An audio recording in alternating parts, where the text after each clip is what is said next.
So, welcome to, I don't even know. I think it's 42.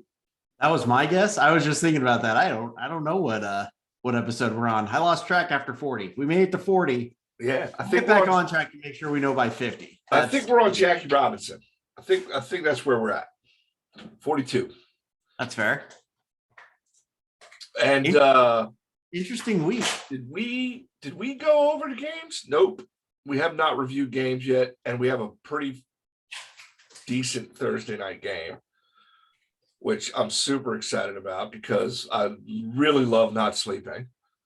But we'll get into that a little bit because Liesel's already broken down the game for me like 3 times because she is not happy with a couple players on her team. But we'll get maybe I'll even give Liesel like 2 minutes to just rant. Nope. No, she doesn't want to rant. Okay. We'll get to that when we get there. But there are a couple games I'd like to touch on. First of all, your first place should the playoffs start today, your number 1 seed, the AFC North leading Cincinnati Bengals. Yep. Destroyed the Ravens. Like, I want to say it was 10-10 at the end of the first quarter, and then it was not even close after that. Jamar Chase, apparently preseason means exactly nothing. Because he's setting all kinds of records. He had, I think it was 10 catches for 201 yards and 2 touchdowns, including like a 50-yarder. I mean, apparently there's something to this drafting the best receiver on your quarterback's college team gimmick that maybe more teams need to pay attention to. Let's talk about that for a second, right? Like, everybody's making a big deal. Like, how many years did Joe Burrow play at LSU? 2 as a starter. 2. Yeah. Okay. They were just way more like run centric his first year. Okay. So they essentially have a year together. It's not that big a deal. Everybody, they talk about like they've been throwing to each other since they were 10-year-olds. That's the way they talk about it. Like, come on, man. Let's relax. They have a nice chemistry. It's working out pretty well right now. Not surprised whatsoever at the outcome. I mean, who's he got to throw to and who's running the ball other than Lamar? Who's Lamar got? Mark Andrews. I mean, what's his name? Hollywood Brown.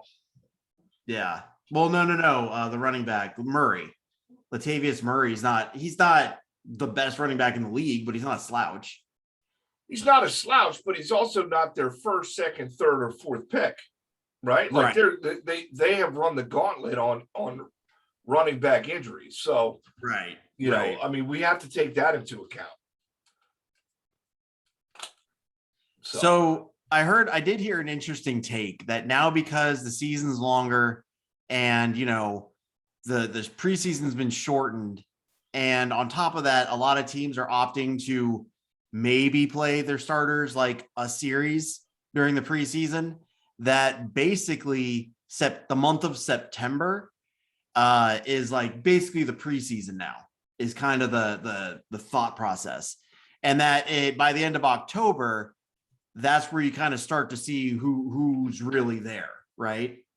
How do you feel about the Bengals ascending so quickly? Because I think we were pretty unanimous that they were going to be 3rd in the division this year. We thought they'd be ahead of the Steelers, but I don't think anyone saw them, you know, and again, I get there's still a lot of football to be played, but I don't think anyone predicted the Bengals to be the number 1 seed in the AFC at the end of October. Well, I'm just going to apologize to our listener from Camp Pour Legume or wherever he might be from, that I drank too much of that brown sewage water that Chris was serving up preseason about how awesome the Browns were going to be. And, you know, I don't see it anymore. So having them in first, a little bit of a shocker, still a lot of football to play. I mean, the Ravens are 4-2, so they're right there. They've shown that they can shut people down. I mean, they shut down the Chargers, and I don't know if they were thinking, oh, this is the Bengals, blah, same stripes, doesn't matter. Don't know what they were thinking, other than the fact they got run over by a Mack truck. Run over, does he? Yeah. Yeah. And they have no answer for Jamar Chase, which is shocking because didn't they have an answer for Tyreek Hill? I mean, Tyreek Hill still got his. I think that might have been one of his big games. No, I don't know if it was big, but he still got. I want to say he still got like 100 yards and a touchdown. I mean, it wasn't,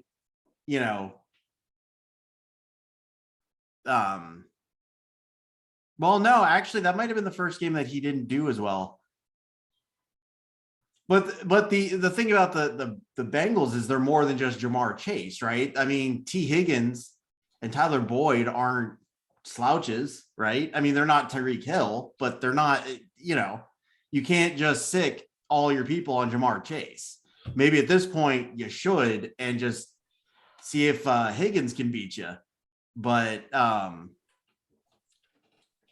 so would you say that Cincinnati has a more balanced wide receiver core than the Kansas City Chiefs? I'd say that. Yeah. And they did shut it seems down. like if you have a hole in your fantasy lineup right now, you just plug in a Bengal and you're going to do all right. I mean, even their tight end went off for 2 touchdowns and 95 yards. So, yeah, they shut down Tyreek Hill. Yeah. The Ravens did 3 for 14. So, I mean, the one thing, the one angle I'll spin, and this is to take nothing away from the Bengals. Like, I don't want it to make it sound like that. But after handling, so the Ravens have beaten their bugaboo in Kansas City this year, which we're going to get to them in a second. But they, their kryptonite was Kansas City the past couple of years. They beat them, right? Then they turn back around and just smack the crap out of the Chargers. Was this perhaps maybe a letdown game a little bit? And again, taking nothing away from Cincinnati. I think they came ready to play. They obviously showed up. If it is a letdown game, shame on them, right? Because it's a division game, and they've been playing. The Bengals were playing well, so there's no reason why Harbaugh would have had that team not prepared. Right. You know what I mean? It doesn't make any sense. And I said, and I heard you say we're going to get to the Chiefs in a minute. Like, we could just skip them. We were the first podcast sports radio talk show that called. Now I'm choking. That called the demise of the Kansas City Chiefs. Cheers to that. I mean, I will go and just say that I thought the Titans would win. I didn't see 27-3. I mean, they made Patrick Mahomes look pedestrian. But yeah, I mean, yikes, man. How the mighty have fallen. Because I mean, it was just a mere 7 weeks ago they were talking about going undefeated. Yes. So they were. So for as much sewage water as you want to say I was spewing about the Browns, at least we have a winning record. So I'm gonna hang my head on that. Okay. That being said, I mean, the rest of the week, not to shortchange it, there wasn't a lot that, I mean, the Lions played the Rams a little bit closer than I would have thought. But other than that, I mean, the Cardinals trounced the Texans. That's not a surprise. The Buccaneers trounced the Bears. The Colts beating the Niners by 12. That's a little bit of a surprise to me. Colts, I think, are sneaky good. They got off to a rough start, but you better watch out because, I haven't looked at their schedule, but I'm pretty sure it's probably favorable for them. Other than Tennessee, their division's kind of light. So they have 4 games that are extremely winnable. Mm-hmm. And they're playing good ball. Carson's playing like 2017 Carson. Yeah. You know, that being said, their next one is against Tennessee. I think it's at. I'm not sure if who's the home team, but their next game is at Tennessee, or is against Tennessee, I should say. Yeah. So Giants surprised me holding Carolina 3 points. How about the Patriots hanging up 54 on the Jets? Like 50, that's 54. Their defense in our league anyway, just because I saw them on the waiver wire, scored -11, the Jets. That's such a Patriots thing to do, though, right? Like they don't. If there was any team you're going to tell me that was just going to put 54 up on the Jets because they could, it would be the Patriots, right? Like the Patriots still have that aura about them where if you told me, like, I don't know, you could make anything up. And like if I were to tell you there's this rare spider silk that you can make gloves out of that, you know, should be banned by the NFL because it makes you able to catch like 10% better. And I told you there's one team that was doing it in the league, be the Patriots, right? Like that's just how the Patriots are. So putting up 54, I mean, good for them. I'm not surprised they did to the Jets because they're like the Patriots. Let me put it this way. If the Patriots can put up 54 on you, they will. They're not going to stop at 38. They're like, you know, what game was it? The Buccaneers. They got up to like 35-0 on the Bears and basically coasted the second half. Yeah. Not the Patriots. The Patriots would have proceeded to put up another 35 points if they could. So they are the Alabama Crimson Tide of the NFL. Right. Like, let's just run up the score when we can. You know, there's no coach's poll here, Belichick. Settle down. You're not anymore in third place in the AFC West, or second place in the AFC East for beating the Jets by 40. I think the Packers were surprisingly close to Washington in my mind. Yeah. You know, still beat them by 2 touchdowns, but that's kind of, I don't know. I expected them to put up 30 plus. Yeah, I mean, you know, them and the Rams, like the Rams kind of play that same thing too, where I totally expected them, like, you know, to demolish the Lions, and it was close late. Like I want to say they didn't pull ahead till like late third quarter, and they only went on to win by 9, which I get is still a decent size, and that's still 2 scores, but still, yeah, the Packers, and I think that's why every year with the Packers you get to that point where people say like they're the worst 12-4 team. It's just because they win these games, but then you look back at them, you're like, how did they only beat? Like, why did that Washington game feel closer than it should have been? Mm-hmm. And I think that's kind of what happens with the Packers every year. They'll wind up just like this year. They're going to wind up, you know, 12-5 or 13-4 or whatever, and we're going to look at them and be like, how did this team get there? Because really, even when you look at them, like I was talking to Liesel during the game, do you know their defense is like statistically the 9th best defense in the league right now? Green Bay? Yeah. How's Jalen Smith playing? How's Jalen Smith playing? What? What? Huh? But I mean, they who dat? Who dat? They but yeah, that's just the way that team is. Because like when you think about it, every week, like they have Aaron Rodgers, sure, they have Aaron Jones, they have Devontae Adams. You know, they have the same style offense that Kansas City has. They have their big 3, and then someone else just randomly shows up and scores a couple touchdowns. Last week it was Lazard. He just had a couple big plays all of a sudden. Like, because I remember we were talking about like Allen, right? Yeah. Yep. Allen Lazard had like 10 catches all year, and then he had 5 for 100 something and 2 touchdowns. Yeah. Like what? Like out of nowhere. That's just how the Packers are. And that's why, like, I think every year they kind of get overlooked a little bit just because you look at me like, how can this work year over year? But it does. So for what it's worth, we had 5 defensive starters out. They had 5 defensive starters out. Okay. Well, the Washington only scored 10 points. We're not, again, I said the defense is, they're ranked 9th. Who knew? You have no receivers playing this week, though. Yeah, that's what the rant's been about. So, yeah. Do we have anything? I mean, it was kind of a barren week. There were only two. I mean, I don't really want to talk about the Raiders and Eagles. Derek Carr looked phenomenal. 31-34 is just ridiculous. Number one, like if a quarterback goes 31-34 in a game and they lose, shame on them, right? Like just they shouldn't lose. But I stand by my statement, man. It's fucking Sirianni. I don't know, I don't know if you watched the game, if you read anything about it, right? Like they actually started running the ball with Sanders, and then he hurt his ankle. Got injured, yeah. So there's that.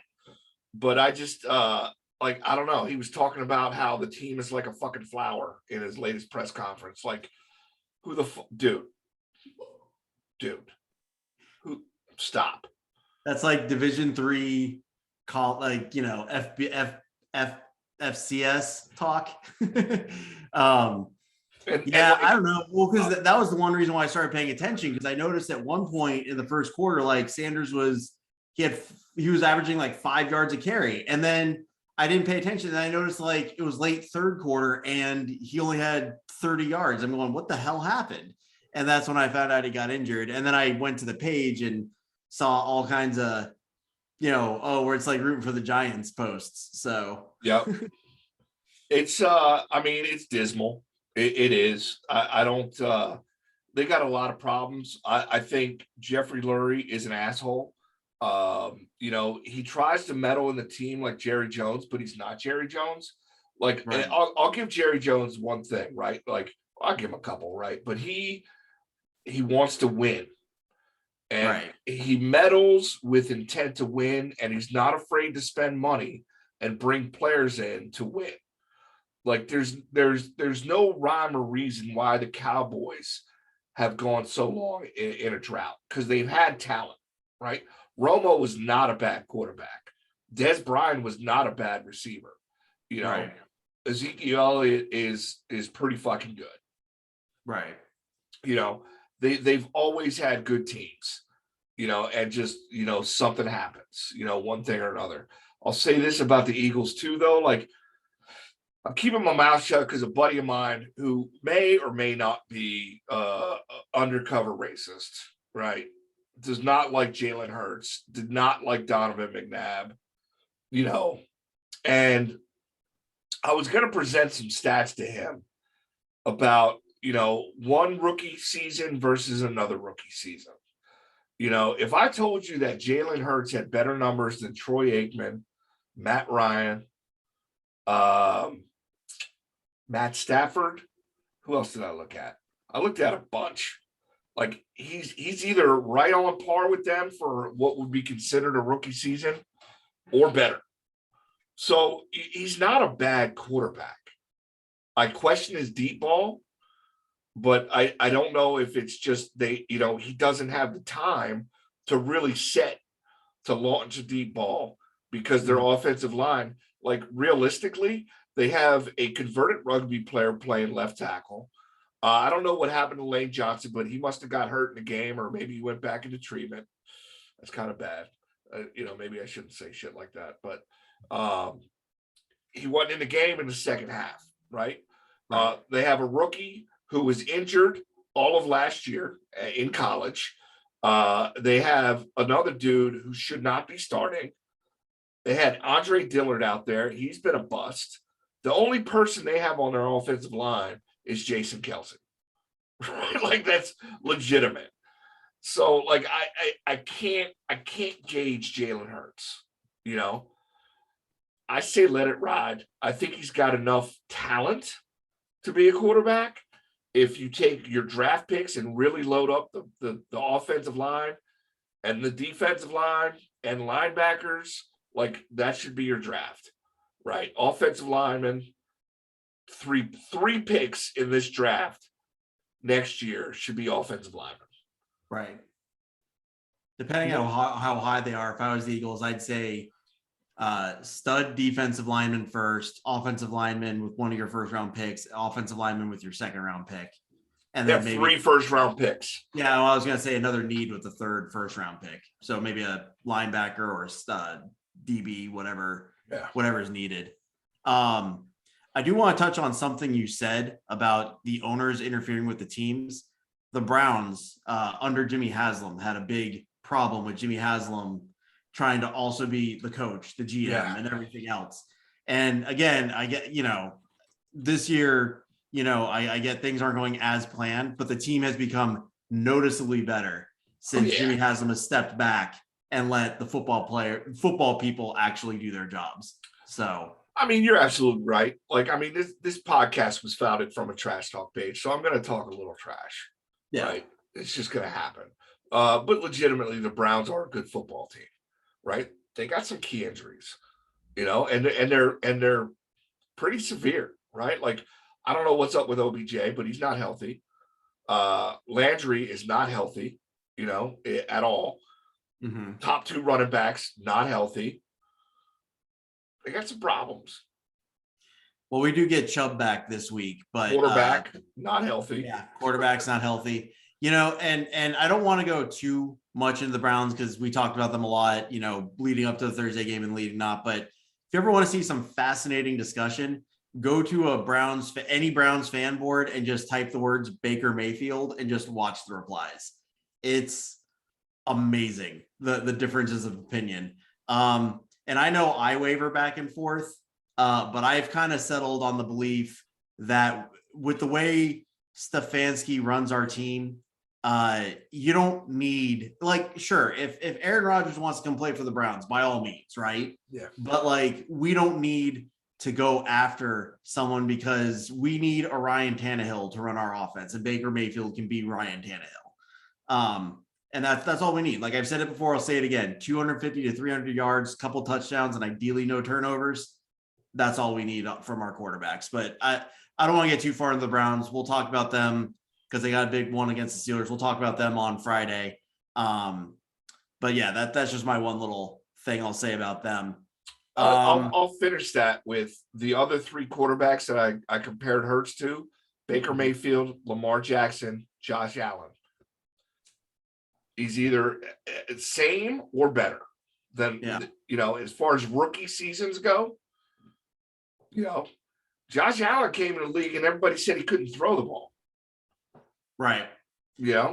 Well, and what's interesting, just in my opinion, the ability to throw the quote deep ball, it has to be one of the most overrated skills. It's cool to watch. It's great to know that Patrick Mahomes can stand at the 20-yard line and throw the football out of the stadium. I mean, that's cool, I guess. But at the end of the day, how many times does the deep ball come into, what I'm saying? So here's what I mean by deep ball. If we look at Jalen Hurts' throws, more often than not, he's coming up short and the receivers had at least a step on the DB. So, when you have Rieger and Devontae Smith, running routes and get a step on the coverage, he's got to throw that ball over the defense, right? Instead of them having to slow down and essentially go for a jump ball. When they beat somebody, you got to get them the ball, right? Right. And they have 2 receivers that could beat most cornerbacks in this league, right? But I mean, Drew Brees for the last 3-4 seasons, he wasn't throwing the deep ball either. And I don't think anyone's going to say their offense was lacking. So no, I agree with that. It's just they figure out a way to get them the ball where they can run yards after catch. Right. Because they're not doing that right now. Well, I mean, that kind of goes back on Sirianni then, and not to keep picking on the guy, but then you design routes, you run and I'll never understand why this happens, but why do teams draft players that have a certain skill set? Jalen Hurts has a specific skill set. If you're going to draft him and make him your quarterback, you design your playbook around his skill set.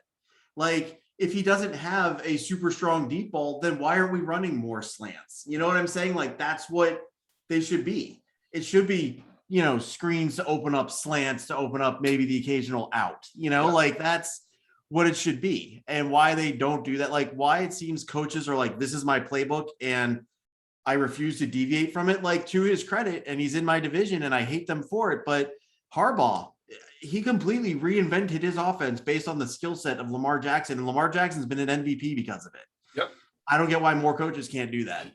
The one last thing I want to talk about, just because I heard it on Cowherd, and I thought it was interesting because we've kind of touched on it a couple times this year before we get into the Thursday night game. If you compare Matthew Stafford with the Lions versus now with the Rams, it's like comparing two different players. It really is. If you look at the stats, and I get we're only, a little over a quarter of the way through the season. Well, we're getting close to half. We're about a third of the way, but it's like a completely different player. Really? Like he's averaging something like 20 to 30 more yards a game. His completion percentage is up. His yards per catch are up. And it's almost one of those things. Like, I know we've kicked around the idea of a what if, but it's almost like, what if the Matt Stafford had left the Lions 6 seasons earlier? Because right now, Matt Stafford, if he was on the Rams, like as long as McVay's been there and he kept playing like at this level or close to it for the last 6 seasons, he's probably in the Hall of Fame. As of now, without a Super Bowl, I don't know. Does Matt Stafford make the Hall of Fame? I don't know. He was a relevant player, but his numbers aren't off the page. So, I mean, I just find it fascinating that like it as much as we like to think it's just a draft and there's so much that goes into who gets to be a success. Like the only one who kind of breaks the mold is Tom Brady. Like he's the only one, like the exception to everything. Everyone else, some of it's just luck on getting with the right coach, getting in the right system, getting with the right front office that understands what you need to be successful. And part of it, I think, is self-realization to know what you're capable of. Which, just to bring it back to Baker Mayfield, is what I'm hoping he realizes when he goes to contract negotiations. But that's another story. But yeah, it's crazy. And I perked up when I heard it because we've kind of talked about it a little bit this season about what it would have been like had he gone anywhere else but Detroit. And it's kind of weird to see it come to fruition. Again, you know what? I'll take it. We called that early too. The Chiefs and Matt Stafford. You can't beat this podcast on our Chiefs and Matt Stafford takes. Fuck Cowherd. Fuck everybody else. And next week, we're going after Berman. He does the fastest 3 minutes in sports. We're fucking knocking that out of the park next week. I like it. I like the fight. I like Red Bulled up Mike. It's not Red Bull, man. This is Pellegrino, man. Oh, mellow, but this is mellow Mike Loy. I like it. This is Pellegrino. Pellegrino, if you're listening, sponsorships, baby. You need dark Morello cherry and pomegranate. You get that from Costco? You got that from Costco? No, I got it from Martin's, but I am a little bougie. Dark Morello cherry and pomegranate. That's the healthiest thing you've had all week, isn't it? Don't lie. No, man, I just had some another non-sponsored, my Athletic Greens. Oh. I drink that shit every day. I swear by it. So you can sponsor us too. I mean, awesome. I start every morning because I'm diabetic with a oh crap, what do I have? I'll remember it and plug it next podcast because I can't think of the name of it. It'll come to me like in the middle of the next segment. Glucerna. There you go. Thank you. Yeah, I have a Glucerna every morning. So I've been super healthy for 2 weeks straight. Yeah. How you feeling? I feel great, man. I've lost 15 pounds. I really haven't done anything other than watch my diet and, drink Athletic Greens and liquid IV and take some vitamins. I feel pretty good. That's I think that's the crappy thing about trying to stay healthy is it's not just like, I wish you could just work out and be healthy and eat whatever you want. And that works when you're like 18 to like 25. Yeah. But like, because I mean, there was a point in my life where I could I didn't, but I could conceivably pound like 4 Big Macs and then just kind of like think about the gym hard enough and I'd lose 4 pounds. Yeah. But yeah. Not anymore. Yeah, diet sucks. I hate it. I've been kind of doing the same thing. I've been doing these. It's called Monique. It's like it's a diabetic thing. It's just to help keep A1C in check. But I've been doing the glucerna in the morning and a banana. I've been doing a yogurt and the Monique, and then dinner. I try to keep it healthy, but I'm a little bit more, because I also work out, so I need something to keep the calories up, so I'm not like negative calorie every day. But anyway, we just turned this podcast into Health Central. Well, that's what we do when we're, fishing for sponsors. So yeah, on that note, let's go ahead and kick it into the Thursday night game. So this is going to be the first, I think, like headlining Thursday night game in a while. We got Green Bay down to their, would you say Lazard, you're a top receiver or no? Lazard's out. Yeah, that's what I'm saying. Down. So, they're down Devontae Adams, down Lazard, and they're going to face the 7-0, fresh off a trouncing of the Texans Cardinals, who seem to, the Cardinals have been real fortunate with injuries this year, as in they haven't had any major ones. Right. That being said, I don't have the line in front of me. I'm going to guess it favors the Cardinals. It's more 6.5, 6.5 points. Someone's all over this. See, someone wants to be producer. She just won't. 50. So over under is 50. Line is 6.5, negative 6.5 for the Cardinals. It's at Arizona. Definitely a Cardinals line. Is it? As much as I hate to say it, I don't know if this game is so much can the Packers win. It's can they keep it close. I never, ever want to bet against Aaron Rodgers. Ever. Not even in golf, because apparently, he did all right playing with Bryson DeChambeau. But the Cardinals look really fucking good, and I don't know, the question will be, is Green Bay's sneaky good defense good enough? That's what it's going to come down to. I think it's going to be closer than the spread. I'll probably go over. What's the spread? 6.5. Really? Yeah. Because two things. We do have Marquez Valdez-Scantling back. He's been out since week 3. And the Packers over the last 2 years are 6-0 when Devontae Adams is out. Well, there's a stat for you. That first dude you mentioned, he's a bum. I've had him on fantasy. Well, he's been out. He's been out. I mean, no, previous years, he's a bum. So here's the one angle I'm going to go with. Here's the one angle I'm going to go with. After the Packers, right? So after the Packers game, the Cardinals' remaining schedule is at the 49ers, home for the Panthers, at the Seahawks, at the Bears, the Rams, home for the Rams, who they've already beaten, at the Lions, home for the Colts, at the Cowboys, home for the Seahawks. If they beat the Packers, do they go undefeated? And the reason why the angle I'm going to take is I'm going to go out there. You know what? I picked against the Packers in the past, got burned. Packers win just because the Cardinals aren't going undefeated. They're not going 17-0. That's not happening. And outside of the Rams, this is the only other team I see capable of keeping up with them. So just to make it interesting, I'm going to go with the Cardinals because I'd like to continue the conversation. Can they go undefeated? The rest of the schedule is promising, and there's certainly some potential for them to go undefeated. But the Rams are no slouch. They have to beat the Cowboys in Dallas. That's fair. So who else? At the Niners, I think they win. Panthers win. Seattle is a division game. You never know. I mean, I know they lost to the Saints. The Saints, but they held the Saints to 13 points too. Without Russell Wilson. If Russell Wilson plays that game, they win. How long? But Russell Wilson's not going to come back until he might be back for the Cardinal game. I just don't think the Seahawks have the defense. I'm looking at their schedule right now. If the Packers don't beat them, there's the Rams could possibly knock them off. Although they lost, the Cardinals beat them by a couple touchdowns, didn't they?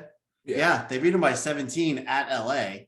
So I mean, I don't know how great of a home field advantage Arizona is, but I mean, if they get past the Packers, the Rams, and then you're right. I guess I still kind of tend to discount the Cowboys for whatever reason, but yeah, versus the Rams and at Dallas are the only other games like I would circle as potentials.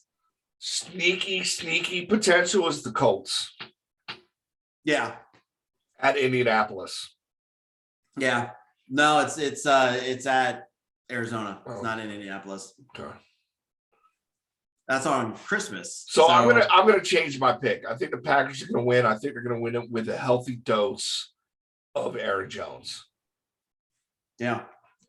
He's been kind of quiet recently. I think he has one of those games. One of those 4 touchdown, like maybe. In fact, I'm gonna parlay some bets on Aaron Jones going big. So yeah, Packers win. Yeah, AJ Watt's not playing. I think that hurts them. Yeah, I mean, he's definitely been like I don't know if I'd say the heart, but the fire, maybe. Yeah. I mean, JJ Watt's hungry for a championship. He's hungry for a playoff run, but yeah, I mean, so not only are we the first podcast, sports centric podcast, whatever you want to say, pair of talking heads to claim that the Chiefs will not make the playoffs, but we're also the first to say there's a good chance the Cardinals will go undefeated if they get past the Pack. Yeah, there's a probability. They got the number 3 defense to the Cardinals. Wow. Number 6 against the pass.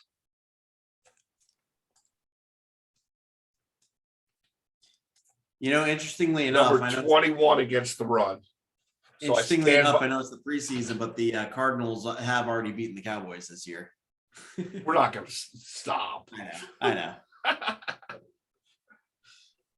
Oh man, yeah, God, I forgot they crushed the Titans too. Man, they're a good football team, but they're not going to go undefeated. Yeah. And as already been pointed out to us, and you can't get stats like this anywhere. Packers are 6-0 when Davante Adams isn't playing. So there it is. Packers win.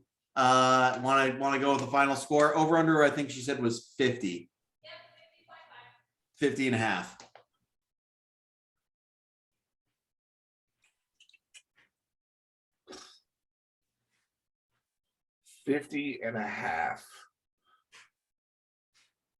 I'm going to go 30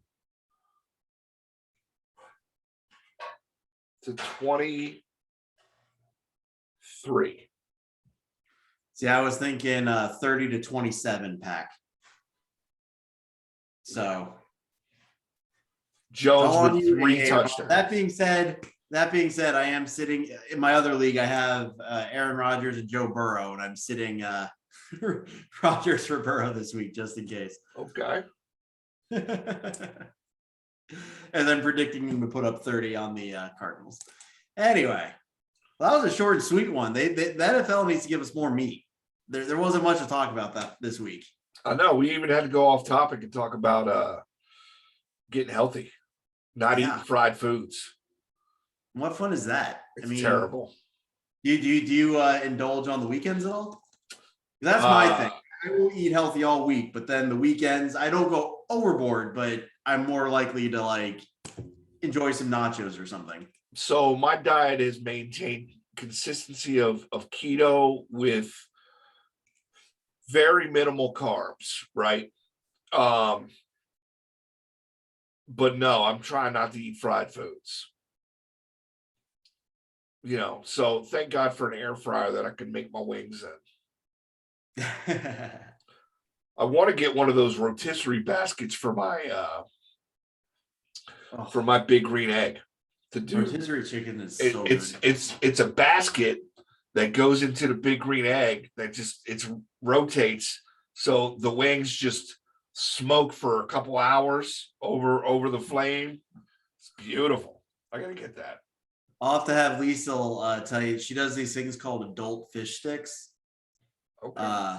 They're really good. They're really good, but they use an air fryer. All right, man. Well, we're gonna cut it off there. Short, sweet. Give us some more meat. We'll have some more games on Friday to talk about. Hopefully this Thursday night's a good one. And catch you later, bro. All right, man. Take it easy. Later.